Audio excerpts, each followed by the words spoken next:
مستهم البأساء والضراء وزلزلوا حتى يقول الرسول والذين آمنوا معه متى نصر الله ألا إن نصر الله قريب يسألونك ماذا ينفقون قل ما أنفقتم من خير فللوالدين والأقربين واليتامى والمساكين وابن السبيل وما تفعلوا من خير فإن الله به عليم.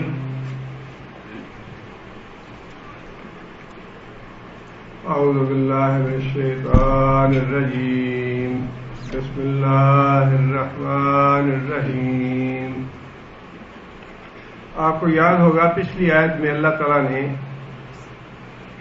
یہ بات ارشاد فرمائی تھی کہ ہم نے ابتدا میں سارے لوگوں کو ایک ہی عقیدہ دیا، لوگ ایک ہی عقیدے پہ رہے. آہستہ آہستہ ان کے درمیان اختلافات پیدا ہو گئے.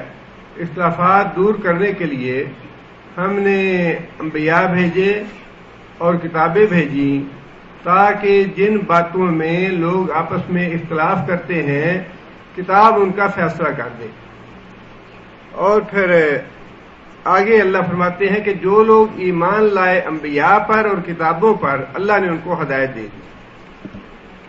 اب کیونکہ یہاں پہ اللہ تعالیٰ نے ہدایت کا ذکر فرمایا ہے اور ہدایت کے نتیجے میں انسان پہ شریعت نے بڑی پابندیاں عائد کر دی ہیں، اپنی ذات کے حوالے سے بھی اور اپنے معاشرے کے حوالے سے بھی اور پھر غیر مسلموں کے حوالے سے بھی کہ انسان کو جب یہ پتہ چل جائے ہدایت کا راستہ یہ ہے، صراط مستقیم یہ ہے، پھر اس کو جد و جہد کرنی ہے اپنی ذات کے لیے بھی، اپنے بال بچوں کے لیے بھی، اپنے دائیں بائیں اعزاء و اقارب کے لیے بھی، اور پھر غیر مسلموں سے بھی ممکن ہے کسی کو لڑنے کا اور جنگ کرنے کا مرحلہ آ پہنچے.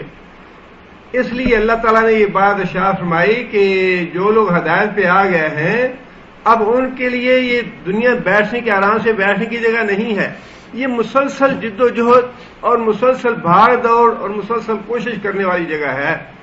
اس لیے اللہ تعالیٰ نے آگے یہ بات ارشاد فرمائی. ہدایت دینے کے ساتھ ہی متصل اللہ تعالیٰ کا جنت کا ذکر کرنا، اس کا مطلب ہی یہ ہے کہ جنت کا حصول جو ہے یہ محض لا الہ الا اللہ کہنے سے حاصل نہیں ہوگا. اس کے لیے بڑا کچھ کرنا پڑے گا، اس کے لیے اپنی جان لڑانی پڑے گی، اپنے مال لڑانے پڑیں گے، اپنا گھر بار قربان کرنا پڑے گا، اس کے لیے بہت ذمہ داریاں عائد ہو جائیں گی. اس لیے اللہ تعالیٰ نے یہ بات ارشاد فرمائی کہ ام حسبتم ان تدخلوا الجنۃ، ام حسبتم، کیا تم نے یہ گمان کر لیا، کیا تم نے یہ سمجھ لیا ان تدخلوا الجنۃ کہ تم جنت میں داخل ہو جاؤ گے. ولما یاتکم مثل الذین خلو من قبلکم، حالانکہ ولما یاتکم اور نہیں پہنچا تم کو مثل الذین خلو من قبلکم، اس طرح کے مسائل، اس طرح کی مشکلات، اس طرح کے مصائب، الذین خلو من قبلکم جو لوگ تم سے پہلے گزر گئے، جیسی مصیبتیں، جیسی آزمائشیں، جیسی تکلیفیں ان لوگوں پہ آئیں ایمان لانے کے بعد، ہدایت کا راستہ پانے کے بعد. جن مشکلات اور مصائب کا سامنا ان کو کرنا پڑا، اے مسلمانوں ابھی تمہیں تو ان سے واسطہ نہیں پڑا. مستہم الباساء، ان پہ سختیاں آئیں، والضراء مصیبتیں آئیں، وزلزلوا اور بری طرح ہلا ڈالے گئے. ان کے امتحان کا بڑا سخت ان کے ایمان کا بڑا سخت اللہ نے امتحان لیا. آگے اللہ فرماتے ہیں حتیٰ یقول الرسول، یہاں تک کہ پیروکاروں کی بات تو چھوڑیے، خود رسول یہ پکار اٹھا والذین آمنوا معہ، اور وہ بھی جو اس پہ ایمان لائے تھے، متى نصر اللہ، کہ اللہ کی مدد کب آئے گی؟ اللہ کی مدد کب آئے گی کا مطلب یہ نہیں ہے کہ ایمان لانے والوں کو یا رسولوں کو اس کے بارے میں شک تھا کہ آئے گی یا نہیں آئے گی، یہ مطلب نہیں ہے، بلکہ مطلب یہ ہے کہ یا اللہ اب تیری مدد آ جائے۔ کافروں کی طرف سے مصیبتیں، مشکلات، آزمائشیں اور تکلیفیں اتنی پہنچی ان لوگوں کو کہ رسول بھی اور رسول کے ساتھ جو اہل ایمان تھے وہ بھی چیخ اٹھے کہ یا اللہ تیری مدد کب پہنچے گی، تیری مدد کیوں نہیں آ رہی ہم پہ۔ الا ان نصر اللہ قریب، اس کے جواب میں اللہ تعالیٰ نے یہ بات ارشاد فرمائی کہ میری مدد جو ہے وہ انشاءاللہ آنے ہی والی ہے، میری مدد بڑی قریب ہے۔ لیکن اللہ تعالیٰ کو اپنی حکمت اور مصلحت کا خود پتہ ہے کہ مدد کب نازل ہونی ہے، کیا کون سا کام کس وقت کرنا ہے۔ لیکن یہ بات جو اللہ تعالیٰ نے یہاں سورہ بقرہ میں ارشاد فرمائی اور بھی بہت سی جگہ پہ مختلف انداز میں اللہ تعالیٰ نے یہ بات ارشاد فرمائی ہے، اور رسول اکرم صلی اللہ علیہ وسلم نے بھی احادیث میں یہ مختلف طریقے سے باتیں سمجھائی ہیں۔ نبی صلی اللہ علیہ وسلم نے فرمایا کہ جو آدمی ڈرا وہ بھاگا، اور جو آدمی بھاگ پڑا وہ اپنی منزل پہ پہنچ جائے گا۔ اور لوگوں یاد رکھو اللہ کا مال بڑا قیمتی ہے، اور اللہ کا مال کون سا ہے؟ جنت ہے۔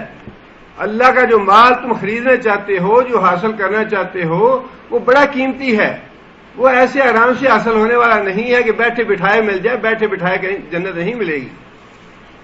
سورہ عنکبوت میں اللہ تعالیٰ نے یہی بات ارشاد فرمائی، احاسب الناس، ہو کیا لوگوں نے یہ سمجھ لیا ان یترکوا کہ وہ چھوڑ دیے جائیں گے، ان یقولوا آمنا، جب انہوں نے یہ کہہ لیا کہ ہم ایمان لے آئے، لا الہ الا اللہ پڑھ لیا،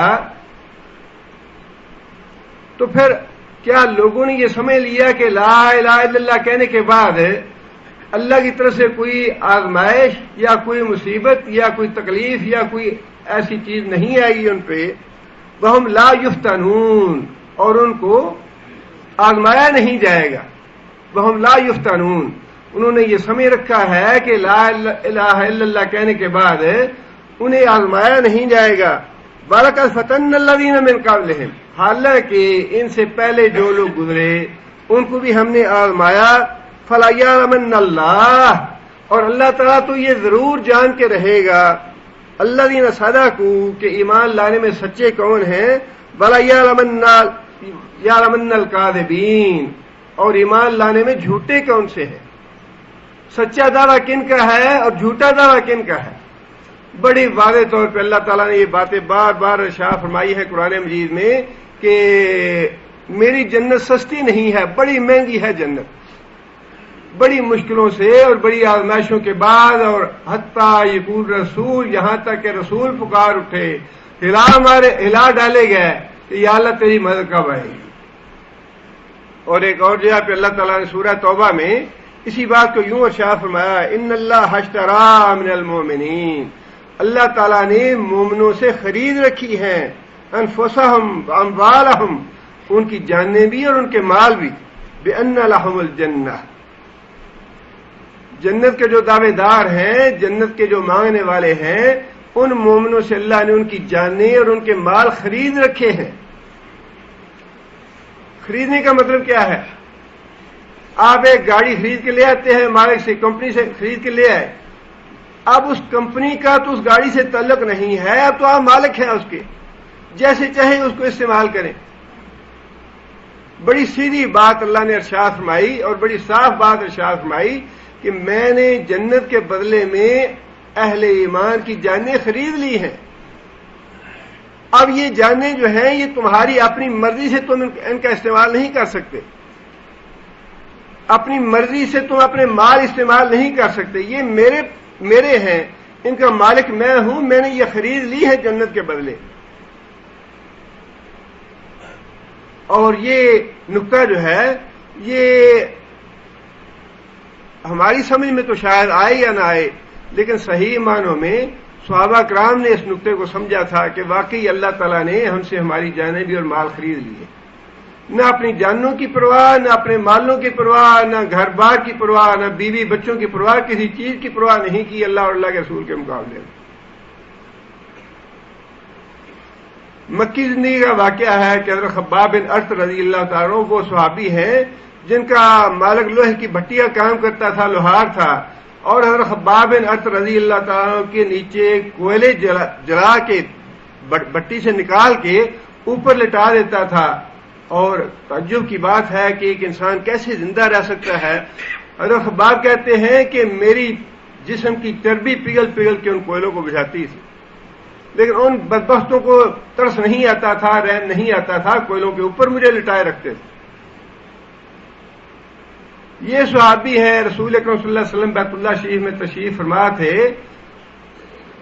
کعبہ شریف کی دیوار سے ٹیک لگا کے، اور حضرت خباب بن ارت یہی صحابی ہیں، انہوں نے عرض کی یا رسول اللہ کہ آپ اللہ تعالیٰ سے دعا کیوں نہیں فرماتے کہ اللہ تعالیٰ ہماری مدد فرما دیا، اللہ تعالیٰ کی نصرت آ جائے، اللہ تعالیٰ ہمارا غلبہ کر دے، اللہ تعالیٰ حق کو حق اونچا کر دے، حق کو حق ثابت کر دے اللہ تعالیٰ.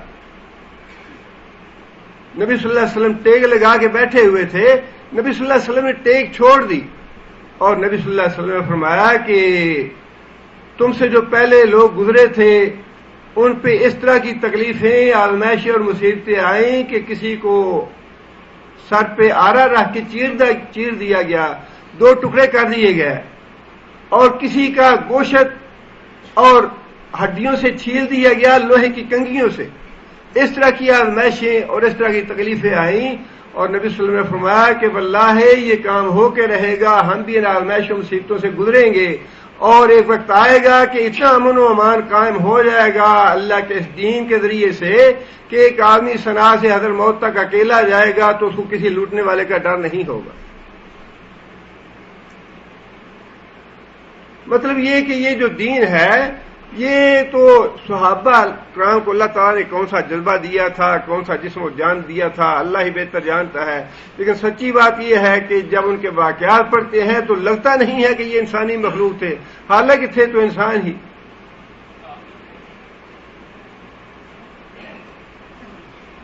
حضرت صہیب رومی کا میں نے واقعہ بتایا آپ کو کہ اپنا مال گھر بار چھوڑ کے ہجرت کرنے کے لیے جا رہے تھے، کفار نے روک لیا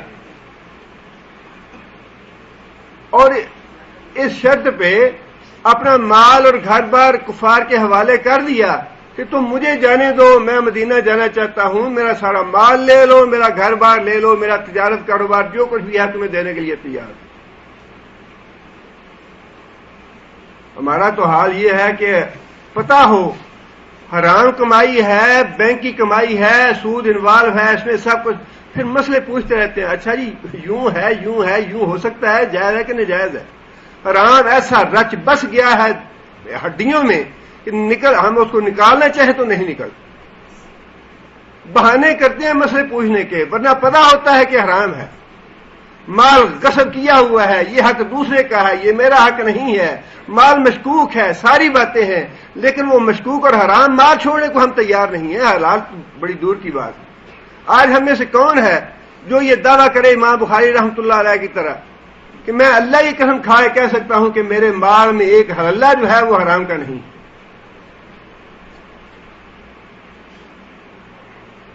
جان دینی اور مال قربان کرنا، مال تو بڑی سخت آزمائش ہے اس امت کے لیے. خود نبی صلی اللہ علیہ وسلم نے فرمایا کہ میری امت کے لیے مال جو ہے یہ فتنہ ہے، آزمائش ہے. مال کے لیے کیا کچھ نہیں، آپ نے پاکستان میں دیکھنے کیا کچھ ہو رہا ہے. جاہ کے لیے وہی بات جو نبی صلی اللہ علیہ وسلم نے فرمائی کہ 2 بھوکے بیڑیے اتنا نقصان نہیں کرتے بکریوں کے ریوڑ کا جتنا مال کی محبت میں اور اقتدار کی محبت میں آدمی اپنے ایمان کو تباہ و برباد کر لیتا ہے.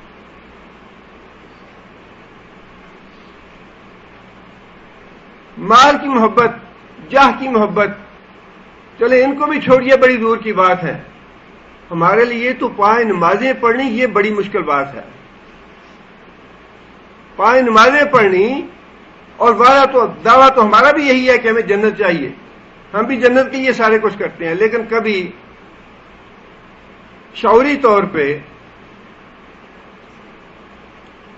ایک ہفتہ بھی چھوڑ دیجیے، 3 دن کر لیجیے، 3 دن بھی چھوڑ دیں، 1 دن کا اندازہ کر لیں. 1 دن کا اندازہ خود اپنے آپ پہ احتساب کر کے اپنا آپ کا اندازہ لگا کے ذرا نمازیں پڑھیے اور آپ اندازہ لگائیے کہ 5 نمازوں میں سے کتنی نمازیں آپ پہلی صف میں کھڑے ہو کے پڑھتے ہیں امام کی تکبیر تحریمہ کے ساتھ. پتہ چل جائے گا کہ ہمارے لیے نماز پڑھنی کتنی مشکل ہے اور کتنی آسان ہے. جو دین کا کام کرتے ہیں ان پہ تانے کرنا، ان کو ملامت کرنا، ان کو گالیاں دینا، ملا کہہ کے ان کی توہین اور تحقیر کرنا، یہ بڑا آسان کام ہے. لیکن خدا کی قسم کھائے کہتا ہوں کہ یہ جو مصلی پہ کھڑا ہو کے آدمی نماز پڑھاتا ہے، جماعت کراتا ہے، یہ اللہ کا سپاہی ہے. یہ صحیح معنوں میں مجاہد ہے. 5 وقت پہ جا کے مصلی پہ کھڑا ہونا اور جماعت کروانا یہ خالی یا گھر نہیں ہے، یہ بڑا مشکل کام ہے. کبھی کر کے دیکھے تو پتہ چلے آپ کو کہ دین کو قائم کرنا، نماز کو قائم کرنا یہ کتنا مشکل کام ہے. ایک ہفتے کی نمازیں آپ پڑھ کے دیکھیں اور پھر اپنا حساب خود لگا کے دیکھیں گے کہ کتنی نمازیں میں نے امام کی تکبیر تحریمہ کے ساتھ پڑھی ہیں اور کتنی نمازیں میں نے ضائع کی ہیں. آپ کو پتہ چل جائے گا کہ نماز ہمارے لیے آسان ہے یا مشکل.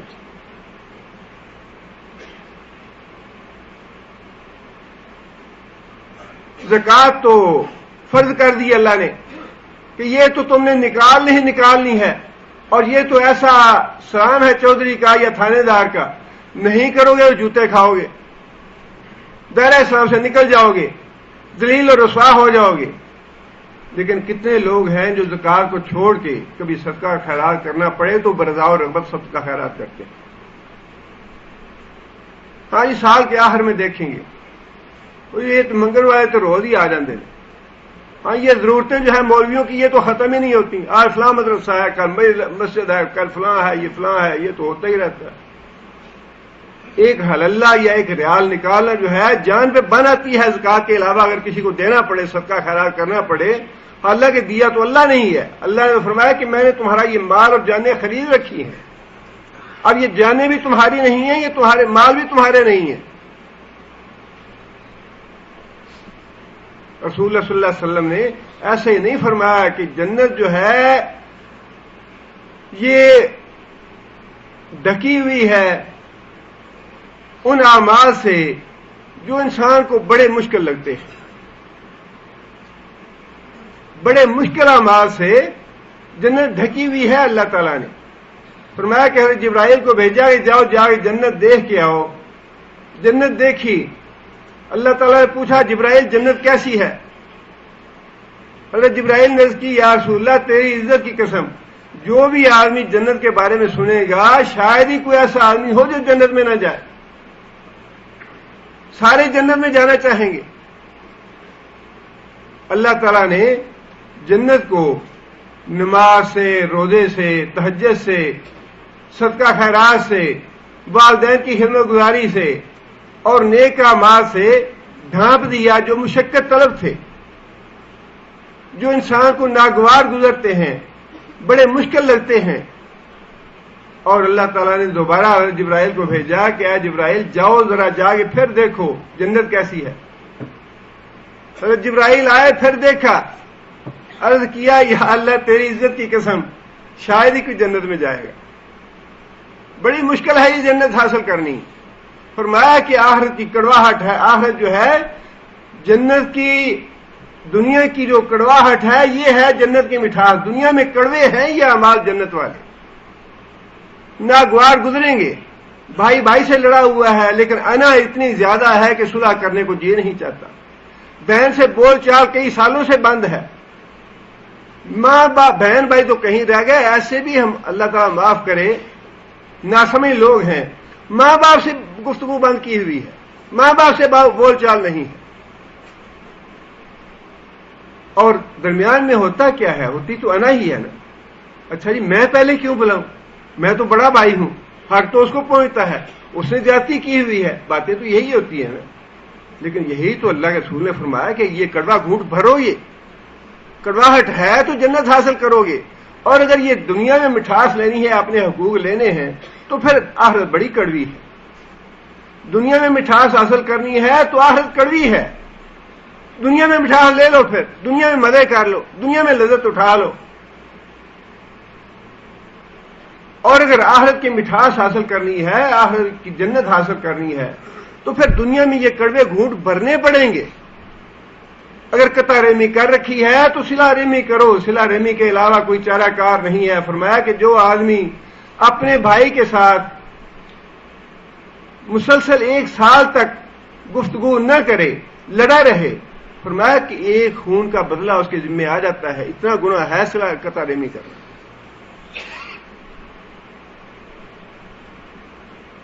اس لیے اللہ تعالیٰ نے فرمایا، اور پھر یہ تو ہمارے اپنے باہمی معاملات ہیں، اپنے مسلمانوں کے، اپنے اعزاء و اقارب کے، لیکن اصل چیز تو وہ ہے جو اللہ تعالیٰ نے فرمائی کہ صراط مستقیم پہ آنے کے بعد تمہیں اپنی ساری زندگی جو ہے یہ محنت اور مشقت، مصائب و آلام اور آزمائشوں میں گزارنی ہے۔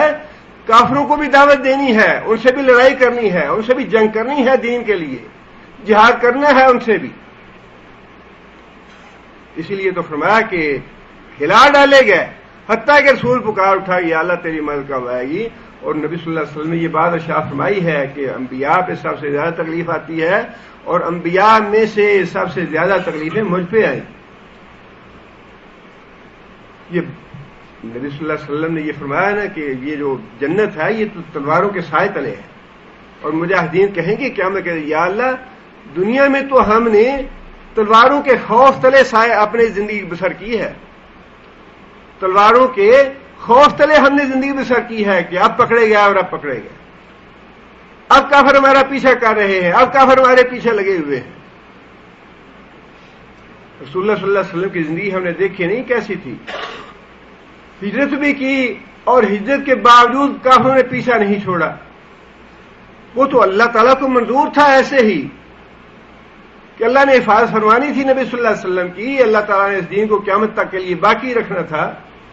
ہر قدم پہ اللہ تعالیٰ نے نبی صلی اللہ علیہ وسلم کی حفاظت فرمائی، لیکن ایک دفعہ تو نبی صلی اللہ علیہ وسلم بھی باقی ہلا ڈالے گئے۔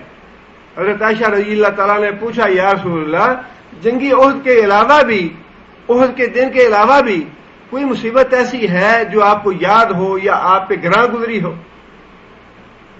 نبی صلی اللہ علیہ وسلم نے فرمایا کہ عائشہ تیری قوم کی طرف سے اور جو مصیبتیں اور آزمائشیں مجھ پہ آئیں وہ تو آئی ہی، لیکن طائف والا دن تو میں بھول نہیں سکتا۔ طائف کا دن میں بھول نہیں سکتا۔ نبی صلی اللہ علیہ وسلم ہیلی کاپٹر میں بیٹھ کے گئے تھے یا پجاروں میں بیٹھ کے گئے تھے، اونٹ بھی نہیں تھے، اور راستہ تو آپ نے دیکھا ہے کیسا ہے۔ اتنی محنت کے بعد، اتنی مشقت کے بعد، اتنا سفر کر کے، کٹھن سفر کر کے آدمی جائے، اور وہاں پھر جو کچھ رسول اللہ صلی اللہ علیہ وسلم کے ساتھ ہوا، ہم نے واقعہ یہ ہے کہ رسول اکرم صلی اللہ علیہ وسلم ساری زندگی اس کو بھلا نہیں سکے۔ جو دعا مانگی نبی صلی اللہ علیہ وسلم نے طائف سے نکلنے کے بعد، وہ دعا یہی تھی نا کہ نبی صلی اللہ علیہ وسلم نے فرمایا کہ یا اللہ کیا تو نے مجھے کافروں کے حوالے کر دیا ہے؟ کیا تو نے میرے معاملات پہ ان کو قابض کر دیا ہے؟ کیا تو نے میرے معاملات ان کے حوالے کر دیے ہیں؟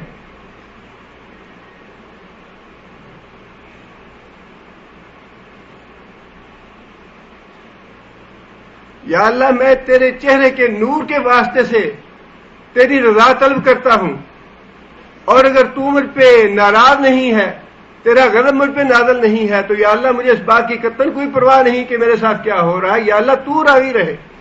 میں ہر وہ چیز طلب کرتا ہوں تو اسے جیسے تو راضی رہے۔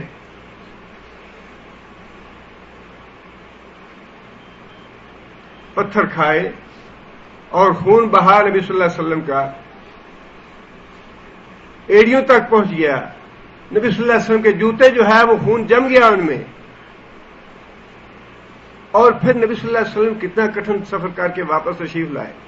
راستے میں نبی صلی اللہ علیہ وسلم کو اس بات کا تسلی اور اطمینان دی گئی کہ اے محمد صلی اللہ علیہ وسلم، حضرت جبرائیل نے کہا کہ یہ میرے ساتھ پہاڑوں کا فرشتہ ہے، اور یہ اس لیے آیا ہے کہ اگر آپ اجازت دیں تو مکہ والوں کو 2 پہاڑوں کے درمیان پیس کے رکھ دیں۔ اور فرشتے نے بھی کہا کہ ہاں یا رسول اللہ آپ پہ اللہ کی سلامتی ہو، میں اس لیے حاضر ہوا ہوں۔ نبی صلی اللہ علیہ وسلم نے فرمایا کہ نہیں، میں یہ نہیں چاہتا، بلکہ مجھے امید ہے کہ ان لوگوں سے اللہ تعالیٰ کے موحد اور توحید پرست بندے پیدا ہوں گے۔ لیکن آپ اندازہ کیجئے کہ مکہ سے کتنی مایوسی کے ساتھ نبی صلی اللہ علیہ وسلم نکلے کہ شاید طائف میں مجھے اچھا رسپانس مل جائے، مجھے اچھے لوگ مل جائیں، مجھ پہ ایمان لے آئے وہ، لیکن وہ بھی معاملہ بالکل الٹ نکلا، مکے سے بھی بدتر معاملہ نکلا۔ اور جب نبی صلی اللہ علیہ وسلم واپس مکہ تشریف لائے تو پھر ہم نبی صلی اللہ علیہ وسلم کے پاس مکہ میں داخل ہونے کے لیے اکیلے داخل ہونے کی ضرورت نہیں تھی، نبی صلی اللہ علیہ وسلم میں ہمت نہیں تھی۔ مکہ سے باہر نبی صلی اللہ علیہ وسلم بیٹھ گئے، پہلے 2 آدمیوں کو پیغام بھیجا کہ میں مکہ میں جانا چاہتا ہوں، مجھے امان دے دو، مجھے امان چاہیے۔ آپ اندال گئے کہ اسی اپنا وطن ہے، اپنا شہر ہے، اپنا گھر ہے، اور اپنے مکے میں، اپنے وطن اور اپنے دیش میں، اپنے گھر میں داخل نہیں ہو سکتے، دوسرے کافروں سے امان طلب کر رہے ہیں کہ مجھے امان دو، میں اپنے گھر میں چلا جاؤں۔ مطعم بن عدی نے نبی صلی اللہ علیہ وسلم کو کافر تھا، لیکن وہی بات ہے، یہ تاریخ پہ ہم غور کرتے ہیں تو اللہ تعالیٰ کی حکمتیں بڑی عجیب ہیں۔ آج بھی حالات تو واقعی بڑے مایوس کن ہیں، لیکن جب ایسی باتیں، رات میں وہی نبی صلی اللہ علیہ وسلم کی سیرت طیبہ اور طائف کا واقعہ پڑھ رہا تھا، نبی صلی اللہ علیہ وسلم کی سیرت پڑھ کے ایسی دل جو ہے وہ اللہ کے فضل و کرم سے کھڑا ہو جاتا ہے کہ نہیں، بات پورا نہیں، وقت بدلے گا، اور انشاءاللہ پھر وہ وقت آئے گا جیسے کفار مکہ کے ظلم و ستم کے بعد اللہ نے حالات بدل دیے تھے، یہ حالات بدلنے ہیں، یہ وقت تھوڑا طویل ہو جائے یا کم ہو، جیسے بھی ہو، لیکن انشاءاللہ اللہ کے فضل و کرم سے یہ ہونا ہی ہونا ہے۔ اللہ نے یہ لکھ رکھا ہے کہ میں نے اسلام کو غلبہ دینا ہی دینا ہے۔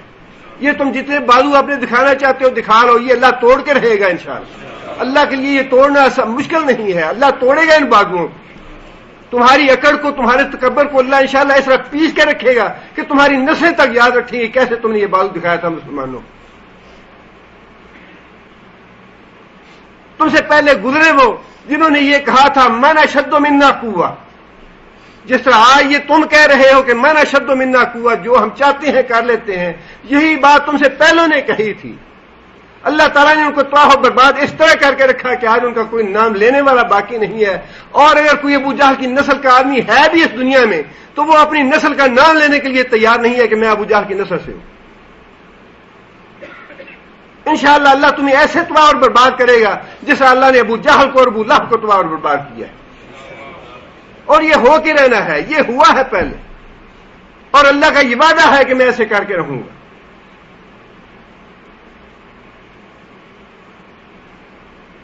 مطعم بن عدی کو نبی صلی اللہ علیہ وسلم نے پیغام بھیجا، دیکھیے کتنا یہ ہولناک منظر ہے اور کتنی یہ تکلیفیں اور آزمائش والی باتیں ہیں، اور کس طرح واقعی یعنی اللہ اور اللہ کے رسول کے جو پیروکار تھے کس طرح وہ ہلا ڈالے گئے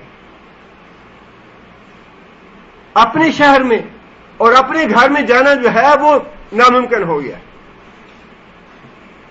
مطعم بن عدی نے کہا کہ ہاں میں محمد صلی اللہ علیہ وسلم کو امان دیتا ہوں، اور پھر اپنے بیٹوں سے کہا کہ ہتھیار لگا کے چلو محمد صلی اللہ علیہ وسلم کو مکہ لانے کے لیے۔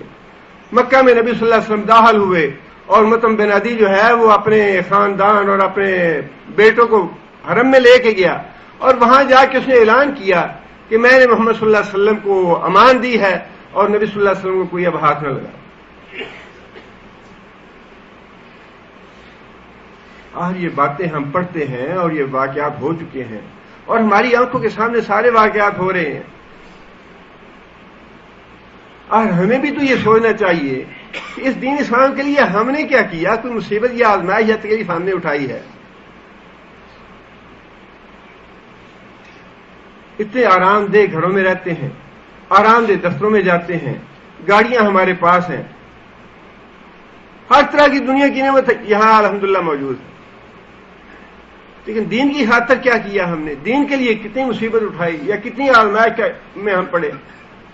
وہ تو ہم پڑھنے کے لیے تیار نہیں، چندہ نہ دو، اب تو کافر پیچھے لگے ہوئے ہیں، پکڑ لیں گے۔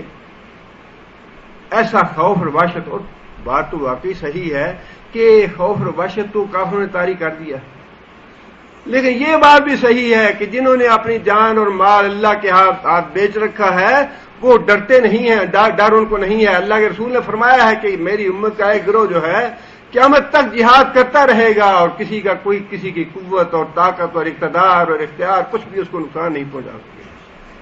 وہ گروہ تو قیامت تک باقی رہنا ہی رہنا ہے، اسی گروہ کے تفعیل یہ اسلام باقی رہے گا. اس لیے اللہ تعالیٰ نے یہ بات ارشاد فرمائی کہ جب میں نے تمہیں ہدایت دے دی، تم ایمان لے آئے اللہ پہ، اس کے رسول پہ اور اس کی کتابوں پہ، تب اگلی بات یہ یاد رکھو کہ جس جنت کے لیے تم حاصل کرنا چاہتے ہو یا جس جنت کے لیے تم دعویٰ رکھتے ہو، وہ اس جنت کا حصول آسان نہیں ہے. اس کے لیے کچھ نہ کچھ تو کرنا پڑے گا. کم از کم حجت تو پوری کرنی پڑے گی. قیامت کے دن ہم یہ جائے کہہ سکیں کہ یا اللہ ہم نے خود تو جہاد نہیں کیا، جہاد میں حصہ لیا، مجاہدین کو تیار کیا، ان کے لیے دعائیں کی، اس کے بغیر تو دین پھیلے گا نہیں، اس کے بغیر تو دین کا غلبہ نہیں ہوگا.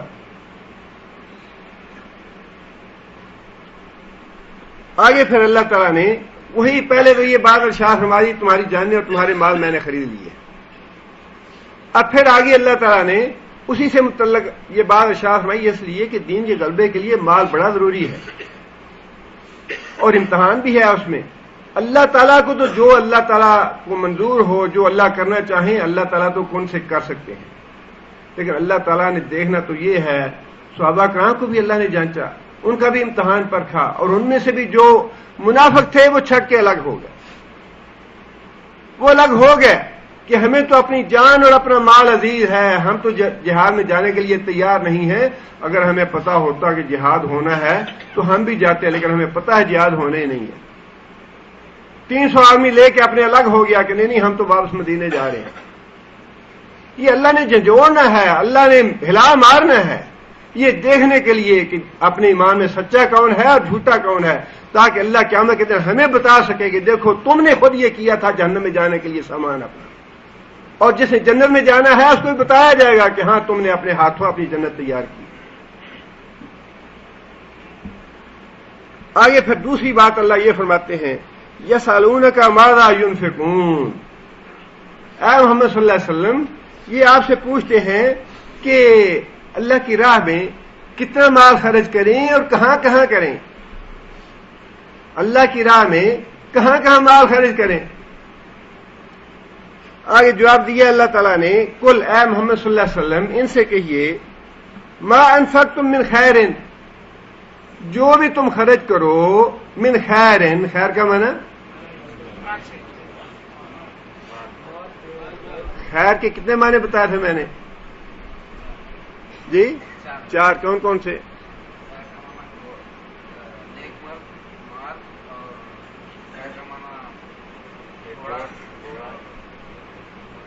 نیک آدمی، خیرات، نیک عورتیں اور خیر نیک مرد. اور جہاں پہ خیر کا معنی مال ہے وہاں پہ اس سے مراد ہی رزق حلال ہے. حلال مال، حرام مال مراد نہیں ہے اس سے. حرام مال جو ہے وہ تو اللہ قبول نہیں فرماتے. فرمایا کہ حرام مال کا صدقہ اللہ قبول نہیں فرماتے. حرام مال کمانے والے اور کھانے والے کی عبادت اللہ قبول نہیں فرماتے. حرام مال کھانے اور کمانے والے کی دعا اللہ قبول نہیں فرماتے. تینوں چیزیں مقبول ہیں.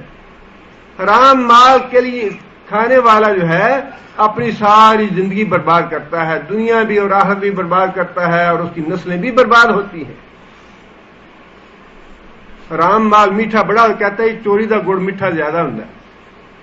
چوری کا مال لگتا بڑا میٹھا ہے لیکن وہی ہے کہ یہ دنیا کی جو مٹھاس ہے آخرت کی کڑواہٹ. وہی بات نبی صلی اللہ علیہ وسلم نے جب یہ بات ارشاد فرمائی کہ صدقے سے مال کم نہیں ہوتا، اسی حدیث میں یہ الفاظ ہیں میں اللہ کی قسم کھا کے یہ بات کہتا ہوں، اس لیے کہ بظاہر تو مال کم ہوتا ہے. آپ کی تنخواہ ہے 1000 ریال یا 2 یا 3000، آپ 2-3 ہزار ریال ملتے ہی 40 ریال 50 یا 100 ریال اللہ کی راہ میں صدقہ کرتے ہیں، باقی تو 2900 رہ گئے، مال تو کم ہو گیا. لیکن ایمان کی بات تو یہی ہے کہ جو اللہ کے رسول نے فرمایا کہ یہ کم نہیں ہوا. اللہ تعالیٰ اس 2900 ریال میں 10,000 کی برکت ڈال دیں گے. تم نے 100 ریال اللہ کی راہ میں دیا ہے، اللہ تعالیٰ اس میں اتنی برکت ڈالیں گے کہ وہ 10,000 سے زیادہ قیمتی بن جائے گا تمہارے لیے۔ اور جس مال سے تم صدقہ کرنے سے گھبراتے رہے کہ 100 ریال نکالوں گا تو یہ تو کم ہو جائے گا، 2,900 رہ جائیں گے، اور نہیں نکالا تو کینسر کی بیماری لگ گئی، تو پھر قرضے مانگتے رہے دوسروں سے، وہ 2,000 بھی اپنی ضرورتیں پوری نہیں کرے گا، بلکہ 2,000 2 روپے کے برابر ہو جائے گا، 2 ریال کے برابر ہو جائے گا، 2,000 یا 3,000۔ ہاں جی کیا ہوا؟ وہ جی بلڈ پریشر ہو گیا ہے، وہ ڈپریشن ہو گیا ہے، ہارٹ اٹیک ہو گیا ہے۔ یہ کون کرتا ہے؟ یہ پتہ ہی نہیں چلا، اتنا زمانہ گزر گیا، اتنا عرصہ گزر گیا، 15-20 سال پہلے سے یہ اندر ہی اندر تھوڑا بنتا گیا، کینسر ہو گیا یا بیماری ہو گئی۔ یہ بیماری لگانے والا کون ہے اور یہ کیوں لگتی ہیں؟ یہ اسی لیے لگتی ہیں کہ جو اللہ کے رسول نے قسمیں کھا کے باتیں ارشاد فرمائی ہوں اس پہ بھی یقین نہ کرے تو اس سے بڑا بے ایمان کون ہے؟ اللہ کا رسول ہے، قسم تو اللہ کے رسول کو کھانی نہیں چاہیے یہ بات بتانے کے لیے اہل ایمان کے لیے، لیکن یہ تو ہماری کمزوری کو سامنے رکھتے ہوئے کہ انسان ہے یہ، اور یہ ہر وقت کیلکولیٹ کرتے رہتے ہیں، کیلکولیٹر پہ حساب کریں گے کہ اتنے پیسے تھے اس میں اتنے دے دیے تو اتنے باقی کتنے رہ گئے میرے۔ قسم تو اللہ تعالی اللہ کے رسول نے ہماری کمزوری کے لیے کھائی، لیکن جس بات پہ اللہ کا رسول قسم کھا دے کیا وہ جھوٹی ہو سکتی ہے؟ لیکن ہمارا تو اتنا بھی ایمان نہیں ہے، ہمارا تو اتنا بھی ایمان نہیں ہے کہ جس بات پہ اللہ کے رسول نے قسمیں کھائی ہیں اسی کو سچ مان لیں۔ اللہ نے فرمایا کہ جو رزق حلال تم خرچ کرنا چاہتے ہو یا کرتے ہو اس کے سب سے پہلے حقدار فالوالدین، سب سے پہلے حقدار کون ہے؟ والدین ہے۔ والدین کی خدمت کرنا اور والدین کی ضروریات پوری کرنی یہ اولاد پہ واجب ہے۔ والدین بوڑھے ہو جائیں، والدین جو بھی چاہیں جتنا بھی چاہیں، جو بھی ان کی ضروریات ہیں، اور جس طرح بھی وہ راضی ہوں، جس طرح بھی خوش ہوں، ان کو خوش رکھنا، ان کو راضی رکھنا۔ نبی صلی اللہ علیہ وسلم نے جب یہ بات ارشاد فرما دی کہ والد کی رضا میں اللہ کی رضا ہے، والد ناراض ہے تو اللہ بھی ناراض ہے۔ جب یہ بات ارشاد فرما دی کہ ماں کی قدموں تلے جنت ہے، کیا معنی ہے اس کا؟ ہمارا اللہ تعالیٰ معاف کرے بعض اوقات یعنی دل کانپ جاتا ہے یعنی مسلمانوں کی باتیں سنتے ہوئے اور ان کی باتیں نقل کرتے ہوئے، لیکن لوگ اب بتاتے ہیں تو عبرت کے لیے بات کرنی پڑتی ہے۔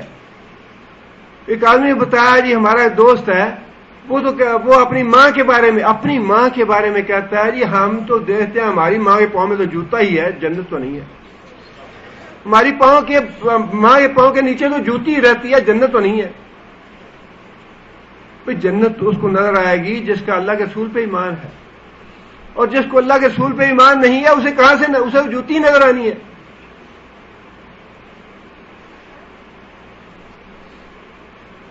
والدین کی خدمت جو ہے بہت بڑی سعادت ہے، اور جتنے بھی حقوق ہیں اللہ اور اللہ کے رسول کے بعد، اللہ کے رسول کے بعد اگر کسی کی خدمت یا کسی کی رضا یا کسی کی خوشی مطلوب ہے جو اللہ کو پسند ہے تو وہ والدین ہے۔ بیوی کا نمبر بہت بعد میں آتا ہے، والدین کی رضا جو ہے وہ مقدم ہے، والدین کی خدمت جو ہے وہ مقدم ہے ہر حال میں۔ اپنے بیوی بچے، وہ آپ نے واقعہ پڑھا ہوگا جو آدمی غار میں پھنس گئے تھے، اس میں تینوں آدمیوں نے اپنے اپنے نیک اعمال کا واسطہ دے کے اللہ تعالیٰ سے مدد کی دعا کی تھی، اور ان میں سے ایک آدمی وہ تھا جس نے یہ اپنا نیک عمل اللہ کے حضور پیش کیا کہ یا اللہ تو جانتا ہے کہ میں بکریوں کا دودھ دو کے لایا اور میرے والدین سو چکے تھے، میرے بیوی بچے جا رہے تھے اور وہ بھوکے تھے، اور وہ مجھ سے مانگتے تھے کہ دودھ دیں ہمیں، اور میں والدین کے سرانے کھڑا ہو گیا اور میں انہیں جگانا نہیں چاہتا تھا، لیکن میں نے یہ گوارا نہیں کیا یا اللہ کہ اپنے ماں باپ کو دودھ پلانے سے پہلے اپنے بچوں کو دودھ پلاؤں. میں نے یہ گوارا نہیں کیا. یا اللہ اگر میری یہ نیکی تیرے لیے قابل قبول ہے تیرے دربار میں تو یا اللہ اس مصیبت سے ہمیں نجات دلا دے. اللہ تعالیٰ نے وہ نیکی اس کی قبول کر لی، مصیبت سے نجات دی اس کو. بیوی بچوں کا نمبر بالکل ہے، ان کی ذمہ داری ہے، ان کے واجبات ہیں، یقیناً ہیں، لیکن ماں باپ کے بعد ہیں، ماں باپ سے پہلے اور کوئی نہیں ہے دنیا میں رشتہ. اور یہ ایک بڑی اللہ تعالیٰ نے بڑی حکمتیں رکھی ہیں ہر کام میں. جب بچہ ہوتا ہے اسے احساس نہیں ہوتا میرے لیے والدین کتنی قربانیاں اور کتنا احسار کر رہے ہیں، کتنی محنت و مشقت کر رہے ہیں. بگڑ جاتے ہیں، پیسہ فضول خرچ اڑاتے ہیں، ماں باپ کی نافرمانی کرتے ہیں، کہنا نہیں مانتے، دکھ اور رنج پہنچاتے ہیں، اور احساس نہیں ہوتا کہ ہم کتنا بڑا ظلم کر رہے ہیں اپنے والدین سے. لیکن جب وہی بچے بڑے ہو کے خود والدین بنتے ہیں، والدین فوت ہو چکے ہوتے ہیں، پھر کہتے ہیں اوہو جی بڑی غلطی ہوئی ہے، ہم نے یہ زیادتی کی اپنے والدین کے ساتھ، ہم نے اپنے والدین کو دکھ دیا، والدین کو رنج دیا، والدہ سے یہ کیا، والد سے یہ کیا، لیکن وقت تو گزر چکا ہوتا ہے. جب والدین، جس کے والدین زندہ ہیں، بڑا سعادت مند ہے وہ آدمی کہ اپنی والدین کی خدمت کر کے جنت حاصل کرے. نبی صلی اللہ علیہ وسلم نے خود ہی یہ بات ارشاد فرمائی کہ اس آدمی کے لیے ہلاکت ہو یا ناخاک آلود ہو اس آدمی کا جو اپنے بوڑھے والدین کو اپنی زندگی میں پالے پھر ان کی خدمت کر کے جنت میں نہ جائے. سب سے پہلا نمبر انفاق فی سبیل اللہ کے لیے والدین کا ہے. اس کے بعد فرمایا والاقربین. دوسرا نمبر کس کا ہے؟ اقربین کا، عزیز و اقارب کا. اس میں آتے ہیں بیوی بچے اپنے. اب اقربین میں سب سے پہلا نمبر بیوی بچوں کا ہے. اللہ کے رسول نے فرمایا کہ 1 دینار تم خرچ کرو اللہ کی راہ میں، 1 دینار تم خرچ کرو مسکین کو دینے میں، 1 دینار تم خرچ کرو غلام کو آزاد کرنے میں، اور 1 دینار تم خرچ کرو اپنے بیوی بچوں پر، تو سب سے زیادہ ثواب اس دینار کا ہے جو تم نے اپنے بیوی بچوں پہ خرچ کیا. سب سے زیادہ ثواب اس دینار کا ہے جو تم نے اپنے بیوی بچوں پہ خرچ کیا. اسلام جو ہے یہ بڑا فطری مذہب ہے، انسان کے مزاج اور فطرت کے مطابق اللہ اور اللہ کے رسول نے سارے حکم دیے. ایک آدمی حاضر ہوا، یا رسول اللہ میرے پاس مال ہے کافی. فرمایا کہ اپنے آپ پہ خرچ کر. فرمایا اپنے آپ پہ خرچ کر. یا رسول اللہ اور بھی ہے. فرمایا اچھا بیوی بچے پہ خرچ کر. یا رسول اللہ میرے پاس اور بھی ہے. اچھا اپنے اعزاء اور اقارب پہ خرچ کر. یا رسول اللہ میرے پاس اور بھی ہے. فرمایا کہ پھر اپنے دائیں بائیں دیکھ، تمہارے دائیں بائیں آگے پیچھے تمہارے ہمسائے میں بہت سے لوگ محتاج اور مسکین ہوں گے، ان کا نمبر ہے. اور پھر اقربا کے لیے اللہ تعالیٰ نے اور شریعت نے یہ بھی فضیلت رکھی ہے کہ جو اقربا پہ خرچ کرے گا اس کو دگنا اجر دیا جائے گا.